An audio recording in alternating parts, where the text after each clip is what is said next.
c'est moi. Alors voilà le bordel, c'est le bordel sur mon bureau aujourd'hui. Pourquoi c'est le bordel? Bah parce que j'ai décidé de faire le petit challenge hashtag de Iena Soul Shadow. Pardon, hein, ça tremble. Tarospection, c'est comment? Tarospection 10, hashtag Tarospection 10, pour vous parler de mes tarots. Enfin, je vais répondre. En fait, Iena, elle a fait une liste de 10 questions voilà, auxquelles je vais devoir répondre avec les tarots que j'ai. J'en ai pas des tonnes et des tonnes comparé à Iena. J'ai une petite goutte d'eau comparée à Iena, mais je vais faire avec ce que j'ai. Ok? Alors, la première question, c'est si votre cheminement avec le tarot était un roman, quelle carte serait la couverture et pourquoi? Alors, pour répondre à cette question, j'ai choisi le tarot noir. Pourquoi le tarot noir? Ben parce que tout simplement, c'est le tout premier tarot que je me suis acheté, rien que pour moi. La carte que j'ai choisie, en fait, j'ai eu du mal à choisir, je vous avoue, parce que mon cheminement, il date depuis que j'ai 9 ans, donc ça date d'il y a très très longtemps. Et mon cheminement avec le tarot, il a été vraiment en dents de scie toute ma vie. Il a connu plein d'aventures, plein d'histoires, enfin, tellement plein de choses que je ne pourrais pas faire avec juste une seule carte. Donc j'ai décidé de vous montrer toutes les cartes du tarot noir. Toutes les arcanes majeures, et comme je n'arrivais pas à décider de quelle carte je pouvais mettre en couverture, enfin j'ai pris la première carte, le mât. J'ai décidé de prendre la première carte. Pourquoi? Ben parce que pour moi ça résume. C'est la carte en fait qu'on peut mettre au début ou en fin de liste des arcanes majeures selon les tarots. Il y en a qui mettent la carte en 0, et il y en a qui la mettent en 22. Hein, donc pour moi c'est celle qui véritablement parle le mieux de mon cheminement, parce que véritablement j'ai commencé avec les cartes à l'âge de 9 ans. C'est ma maman qui adorait la cartomancie, qui n'a jamais été une cartomancienne professionnelle, mais qui adorait la cartomancie, et c'est elle qui m'a initiée à l'aide du tarot de Marseille. Et d'ailleurs je n'ai pas de tarot de Marseille, mais le tarot noir est basé sur le tarot de Marseille, donc c'est mon tarot de Marseille à moi, si vous voulez. Et c'est une carte qui résume parfaitement mon cheminement, pour toutes ces raisons-là, et pour le fait que c'est quelque chose qui m'a vraiment suivi toute ma vie, jusqu'ici en fait. C'est aussi la carte des prises de risques, c'est la carte des nouveaux départs, et moi mon histoire avec le tarot, elle a connu plein de nouveaux départs tout au long de ma vie. Elle a connu plein d'arrêts et de fins, et de transformations. Donc je pense que j'ai hésité entre celle-là et la mort, mais j'ai pensé que celle-là était la meilleure. Et la petite info, mon chemin de vie, c'est le chemin 22. Comme la carte du mât, du fou, elle est parfois la carte aussi du chemin 22. Enfin, pas la carte du chemin 22, mais ça peut être dans certains tarots, la carte 22, je me suis dit que finalement c'était la carte idéale. Je vais vous montrer rapidement toutes les arcanes.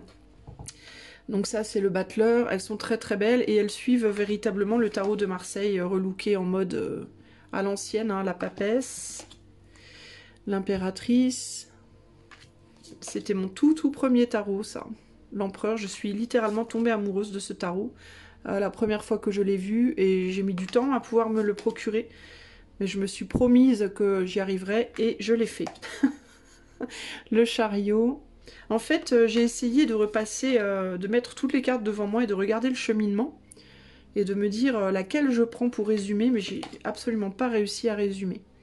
L'ermite, j'ai pratiqué le tarot avec ma maman au début, après pour les amis de ma maman, après pour mes amis à moi. Je l'ai fait gratuitement pendant les 3/4 de ma vie jusqu'ici, parce que ma vie n'est pas terminée. Et ça fait que 3 ans que je suis professionnelle, donc ça fait pas longtemps en fait que je suis...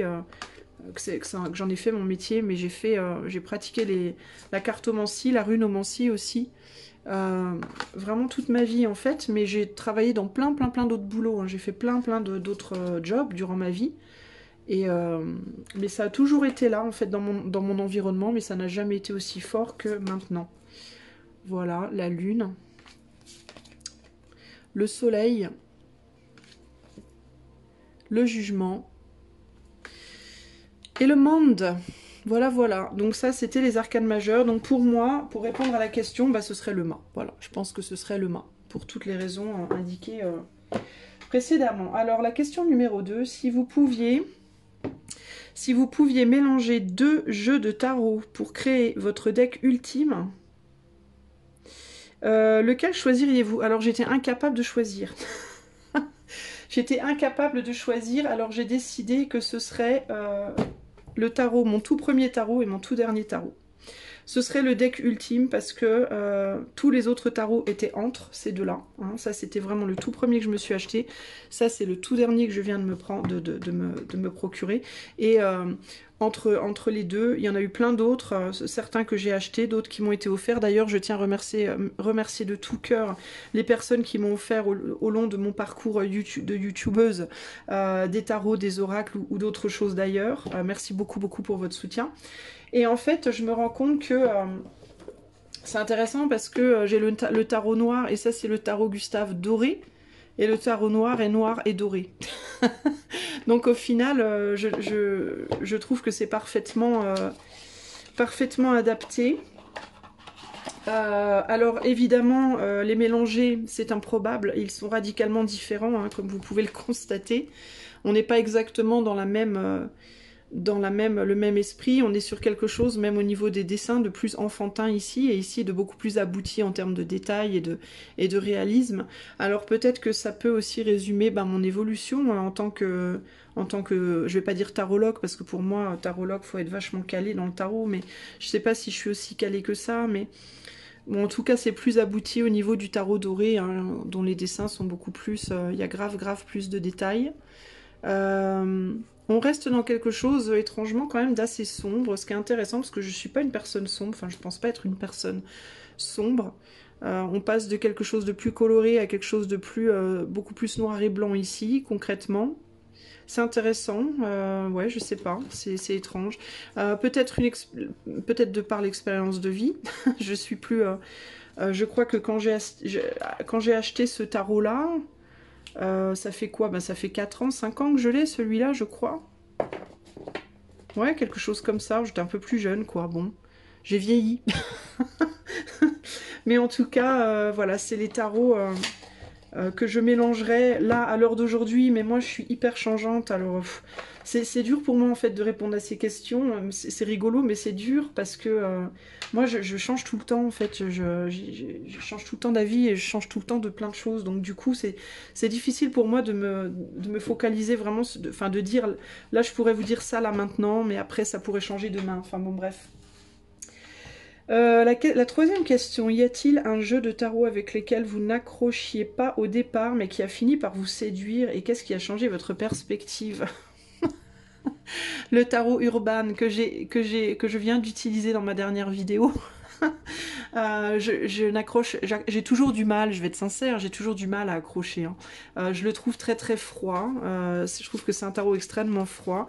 Mais pourquoi j'ai changé un tout petit peu ma perspective? Et je vais lui donner un peu plus de temps avant je le trouve très froid. Je sais pas, il a une énergie qui est très dure, je trouve. Très brute de pomme, trop brute de pomme pour moi, c'est beaucoup trop. Mais pourquoi j'ai changé d'avis un tout petit peu? J'ai commencé, on va dire, on va voir avec le temps. Parce que j'ai fait cette vidéo aujourd'hui avec et que il m'a permis de voir des perspectives que j'aurais peut-être pas vues avec d'autres jeux. Et enfin, je sais pas, j'ai trouvé qu'il avait bien performé. Voilà. J'ai trouvé qu'il avait bien performé durant cette dernière vidéo. Et du coup, voilà, j'ai changé un tout petit peu d'avis. Je vais le garder, je vais approfondir la situation. Je le vois plus comme un tarot qui pourrait être utilisé, par exemple, pour faire des tirages genre actu, vous voyez, ce genre de tirage-là. Mais bon, moi je le trouve un peu trop média news, ouais, je sais pas. Mais bon, à voir avec le temps. Un tarot qui m'a été offert par une abonnée, que je remercie d'ailleurs du fond du cœur.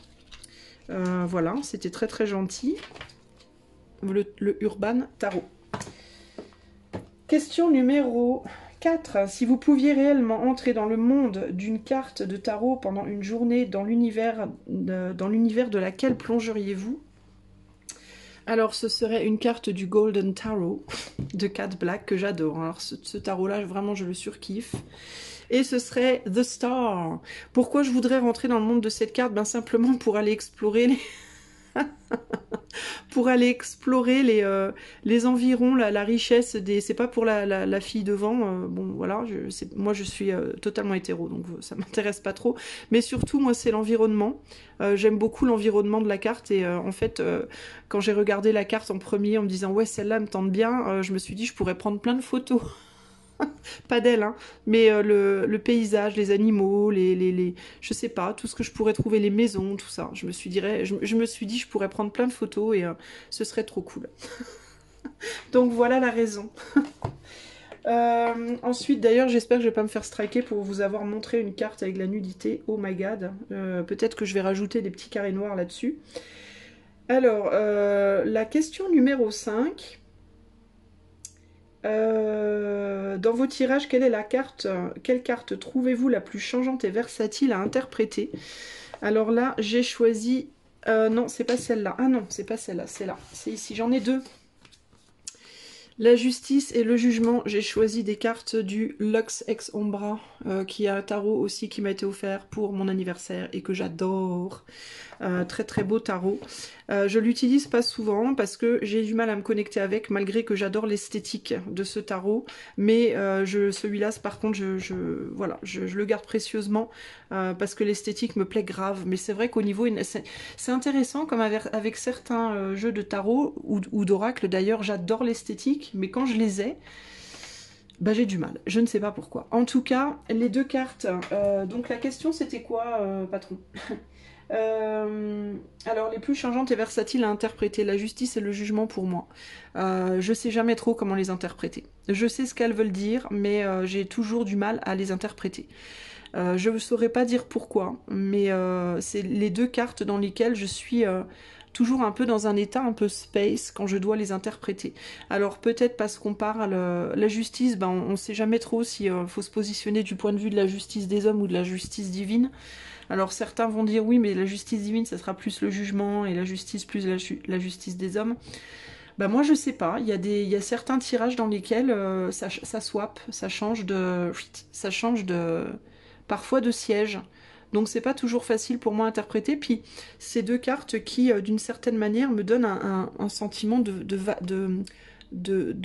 vacuité. Je sais pas comment vous expliquer. C'est hyper difficile pour moi. Et puis c'est d'autant plus difficile que de nature, bah, en plus j'ai beaucoup de balance, j'ai un stellium en balance dans mon thème, et j'ai beaucoup de mal à ne pas voir, à ne pas me faire l'avocate du diable dans tous les positionnements. J'arrive toujours à voir les deux côtés de la pièce moi, et je vois toujours une sorte de, ben ça c'est juste, mais en même temps si on regarde ça comme ça, ben c'est juste aussi. Alors du coup... Ah, je ne sais pas. Tout est juste en fait, tout est juste, rien n'est juste. Pour moi, c'est tellement vaste. La question de la justice et du jugement, c'est des questions qui sont tellement vastes et qui peuvent s'auto-annihiler elles-mêmes d'ailleurs quand on va en profondeur dans la situation. Et du coup, c'est toujours très difficile pour moi d'interpréter ces deux cartes, mais je ne les renie pas néanmoins. Voilà. Alors, on en est à la combien? La 6, une carte qui possède des qualités que vous admirez, mais que vous trouvez difficile à appliquer dans votre vie quotidienne. Alors j'ai choisi une carte du Phantom Wise Tarot, un petit tarot que j'adore, n'est-ce pas? Et la carte que j'ai du mal... passer le 10 de pentacle, le fait d'approfondir suffisamment les choses pour pour avoir une totale maîtrise et pouvoir vraiment se stabiliser. Hein. Moi, vous savez, les amis qui me suivent depuis longtemps, j'essaye de faire, c'est mon métier, hein, cartomancienne, mais j'essaye de trouver la stabilité avec ce travail-là et je suis totalement transparente. J'ai beaucoup de mal parce que j'ai beaucoup de mal avec la manifestation matérielle de manière générale. C'est normal. J'ai un cheminement 22-4. Le cheminement 4 en chemin de vie, c'est le plus difficile. C'est celui qui demande le plus de travail dans la matière pour arriver justement à construire les choses. Et moi, je galère ma race entre les choses que je veux mettre en place dans la matière et les choses que et ma vision des choses plus humaniste, plus justement désintéressée, tout ça. Moi, je galère grave avec ces deux énergies-là. Et donc, j'admire cette carte parce que c'est vraiment pour moi le but dans ma vie. Je voudrais avoir ça, moi. Alors, je veux pas la richesse, hein, là, on est sur un château quand même, hein, donc je demande pas un château, hein, mais je voudrais bien avoir, ouais, je voudrais bien avoir une vraie stabilité matérielle dans ma vie et ne plus jamais connaître tout ce que j'ai connu pour les trois quarts de ma vie jusqu'ici. Voilà. C'est-à-dire l'idée du manque, plus matériel, parce que le manque affectif, ça me dérange pas, mais le manque matériel, ça me perturbe. Et encore une fois, il y a une différence entre avoir peur de manquer ou souffrir du manque et vouloir la lune. Hein. Mais voilà, je le dis de manière très transparente, c'est ce que j'ai le plus de mal à mettre en place, c'est une construction matérielle professionnelle pour moi. Ok. Ensuite, carte 7, si vous pouviez, question 7, si vous pouviez ajouter une arcane majeure au tarot, quelle carte choisiriez-vous de créer? Ben, j'en ai pas choisi. En fait, si, j'ai pas de jeu pour vous le montrer, parce que là, pour le coup, il n'y a pas lieu. Mais moi, la carte que je créerais, si je pouvais, ce serait la carte entre, justement, le fou et le mât. Entre le début dans la matière, hein, donc le mât qui a tous ces outils là pour... je rajouterai une carte en fait entre les deux, tous ces outils pour construire dans la matière, et le fou qui est ou bien donc le passage de la matière à l'immatériel, à l'immatérialité, ou au contraire l'entrée en matière. Mais moi je rajouterai une carte entre les deux pour ajouter cet élément d'éther. Voilà, la carte de l'éther. Je ne sais pas comment je l'appellerai, mais peut-être que je l'appellerai l'éther. Ce serait peut-être comment dire, mon arcane majeur supplémentaire. Et qu'est-ce qu'elle symboliserait? Elle symboliserait tout ce qui se passe dans l'autre monde. Voilà, de l'autre côté, dans ce moment de vacuité entre les deux mondes. Partagez une carte qui représente votre mantra actuel dans la vie. Alors j'ai choisi une carte de Aleister Crowley du Thoth Tarot et j'ai choisi le 2 de Pentacle. Alors parce que dans ce tarot-là, on est vraiment sur le principe du yin-yang.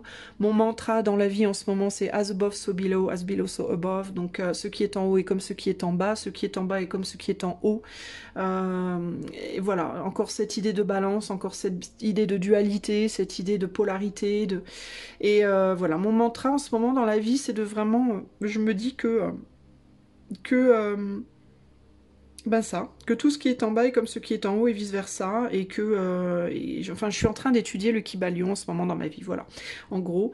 Donc voilà, donc pour moi ça résume parfaitement, c'est ma carte mantra. Et le changement, voilà, le changement, peut-être quelque chose qui pour moi dans ma vie aussi a été toujours très très très présent, en fait c'est présent pour tout le monde, mais... j'ai eu déjà 3 ou 4 vies, ou peut-être plus dans la mienne, dans ma vie actuelle. Je crois que je suis morte à moi-même déjà 2 ou 3 fois. Donc le changement pour moi c'est très très présent, très très réel dans ma vie. Mais je crois que j'ai jamais vraiment pris le temps de l'étudier fondamentalement. Et en ce moment, c'est là-dessus que je suis. Voilà. Ensuite... si vous pouviez inviter, alors la question 9, si vous pouviez inviter 3 cartes à votre table, lesquelles ce seraient? Alors là, j'ai pas pu m'empêcher, mais j'ai dû prendre du tarot de Poe, parce que j'aime beaucoup Edgar. Alors vous allez peut-être trouver ça étrange, mais je me fous de ses poèmes, en réalité. Ces poèmes ne m'intéressent pas du tout. Ce que j'aime vraiment, c'est son énergie. Je sais pas, c'est son essence, je saurais pas vous expliquer. Je me fous de ces poèmes dans le sens où je les comprends pas vraiment, et puis j'ai pas vraiment envie de les comprendre, j'ai jamais vraiment été dans la poésie, et voilà, c'est pas quelque chose qui... j'aime bien en écrire, mais j'aime pas en lire, en fait. Et c'est pas par ego, hein, c'est simplement que je prends du plaisir à en écrire, mais en lire et essayer de les déchiffrer me prend la tête, en fait, et du coup, je lis pas de poésie. Donc les poèmes d'Edgar Poe, j'ai dû en lire, peut-être 4 ou 5 dans ma vie, et ça m'a jamais plus que ça interpellée, mais la chose qui m'interpelle, c'est à travers ces poèmes, c'est pas vraiment ce qu'il dit, c'est plus, je sais pas comment vous expliquer, c'est l'essence, voilà, c'est l'essence, le fluide, l'énergie, je sais pas, voilà, je sais pas comment expliquer ça. Et donc j'ai pas pu ne pas choisir des cartes de Edgar Poe, et j'ai choisi, alors les 3 que j'inviterai à ma table, je voudrais avoir le hiérophant et la grande prêtresse, à ma table, parce que très grande sagesse, très grande profondeur, très grande connaissance. Moi, je voudrais que le hiérophant et la grande prêtresse m'enseignent leur connaissance. Alors la grande prêtresse, ben, toute sa sagesse intérieure, tous les secrets qu'elle détient. Je voudrais que le hiérophant m'enseigne ben, la sagesse dans la matière, dans le comportement, et pour justement percer les secrets et les mystères du jugement que j'ai vraiment du mal à percer. Alors pour le fun, je vais vous lire les petites phrases. Donc Lord help my poor soul. Donc Dieu aide ma pauvre âme. Donc c'est vraiment ce que je voudrais pouvoir dire au hiérophant s'il venait manger à ma table. S'il te plaît, aide ma pauvre âme. Let my heart be still a moment and this mystery explore. Donc laisse mon cœur être calme un moment et explorer ce mystère. Donc ça c'est ce que je dirais concrètement à la grande prêtresse. Et le jugement, there was a loud blast as of many trumpets. There was a harsh gratting as of a thousand thunders. Donc ça dit, il y avait une grosse explosion comme plusieurs trompettes. Il y eut alors harsh gratting, je ne sais pas comment ça se traduit, mais comme des milliers de tonnerres. Pourquoi? Parce que je pense la réalisation, une fois que j'aurais pu parler à ce couple magnifique, ce couple ce couple, comment dire, d'initiés hein, qui connaissent tous les secrets ou beaucoup de secrets, beaucoup plus que moi. Moi je voudrais parler à ce couple là et qu'ils me disent les choses, les vérités qu'ils connaissent, les secrets qu'ils connaissent, et que ça me tombe dessus comme un jugement comme ça en mode ouais je voudrais me faire décalquer de vérité moi. J'ai envie d'un orgasme de vérité. Voilà, on peut dire ça comme ça. Je voudrais quelque chose qui... je voudrais connaître les secrets justement de l'univers. Voilà, concrètement. Ça me ferait grave kiffer. Alors, ensuite, imaginez et donnez des conseils à la carte de tarot qui vous cause le plus d'appréhension. Que serait-il? Alors, j'ai choisi le tarot qui me cause le plus d'appréhension. Le Brady Tarot, que j'adore, que je trouve très très beau esthétiquement, encore une fois, mais avec lequel je ne sais pas pourquoi, ces deux tarots, je les ai grave voulu, le Brady Tarot et le Lux Exambra, et pourtant j'ai grave du mal à me connecter avec. Alors je ne sais pas pourquoi, mais voilà. Je l'ai utilisé, cela dit, hein, dans d'autres tirages. J'ai utilisé les deux et je continuerai à les utiliser régulièrement, mais c'est des tarots, je ne peux pas. Il faut vraiment que je sois dans un état d'esprit très particulier pour pouvoir les utiliser, parce que sinon j'arrive pas à me connecter. Et c'est justement une source d'appréhension pour moi, une frustration. Et la carte qui me cause le plus d'appréhension... quel conseil je donnerais à cette carte? Alors on est sur la pauvreté. Ben ça va avec mon merveilleux 10 de pentacle. Hein. Donc la pauvreté hein, me cause le plus d'appréhension concrètement quand je vois un 5 de pentacle dans une guidance, que ce soit une guidance que je me fais pour moi-même ou une des guidances que parfois j'écoute pour moi sur YouTube, d'autres personnes que j'aime énormément. Et ben forcément quand je vois cette carte je me dis ah putain je suis encore loin de ça, ah, non, non, non, alors ça me perturbe énormément, et le conseil que je voudrais donner à cette carte, c'est courage, courage, courage, ça va aller, tu vas y arriver, tu vas survivre, voilà, c'est le conseil que je donnerais au 5 de pentacle, ce serait aller, encore un petit pentacle et tu trouveras l'équilibre, courage, tu vas y arriver, voilà, en gros voilà.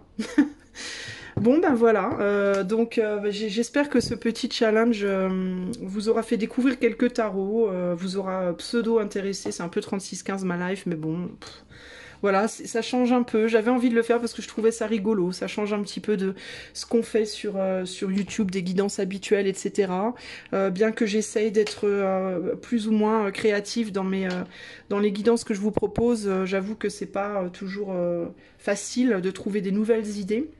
Et puis j'avoue que vraiment j'apprécie beaucoup Yena Soul Shadow pour son énorme créativité que j'admire, vraiment j'admire, et je dis pas ça pour lécher des bottes ou quoi, parce que j'ai rien à y gagner, mais vraiment je la trouve extrêmement, c'est probablement pour moi sur YouTube la cartomancienne la plus créative que j'ai pu voir.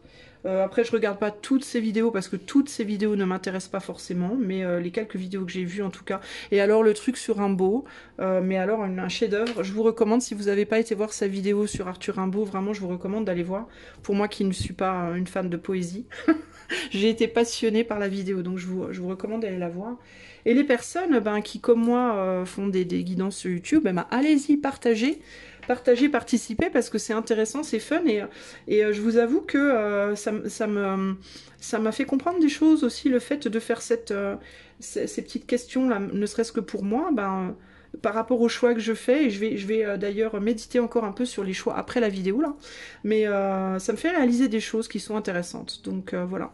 Donc bah, merci en tout cas à Yena Soul Shadow pour ce challenge dont le nom est, je répète, si j'arrive à rallumer mon téléphone, Tarot Spection 10, votre relation au tarot. Vous pouvez le faire en français ou en anglais. Il est possible que je sais pas, peut-être que je la referai en anglais, ouais, je sais pas, ou peut-être dans un petit moment, je sais pas, on verra. Ou peut-être si on a un autre par la suite, je ferai peut-être le prochain, on verra. En tout cas, merci à vous d'avoir écouté. Si vous avez des commentaires à faire, n'hésitez pas. Si vous voulez encourager ma chaîne, vous pouvez liker, partager, souscrire, etc., etc.